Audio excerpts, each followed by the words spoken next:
better. So the layer 2 is the one I'm going to erase. So you see, if I erase this part, it's not going because I've not selected this part. When I come to layer 2, you see, I'm erasing the layer 2. Okay, so you see it's erasing. See, it's going like this, but it's on top. Though it's on top of this, but the two of them are the same. That's why you're not seeing the effect. If I off this one, you see that it's cleaning. You see, it's getting rid of it. You get it. So I'm cleaning everything, but the one that I've highlighted is the one that I'm cleaning. So you get it. The rest is they are not being affected. Okay, so with the eraser, if nothing is being highlighted, so let's say I go to select to nothing is being highlighted and I choose the eraser, you see there will be this one because it's telling me that nothing has been selected. There's nothing that has been highlighted here. So unless I highlight any of them, so if I highlight the second one, it means that the eraser will be possible for me to erase.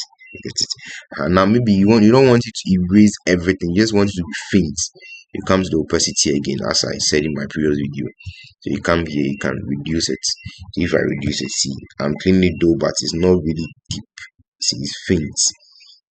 So that's it. Or you want it to be a little bit deeper. So see the same thing. So this time it's going, but you still see some of them. So this is the essence. This is how we use the eraser tool.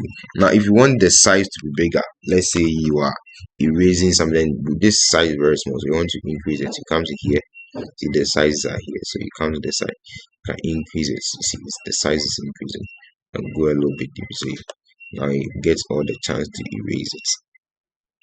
So that's how we use the eraser tool. Then you come to this side, so there's no preset, so this is the eraser tool.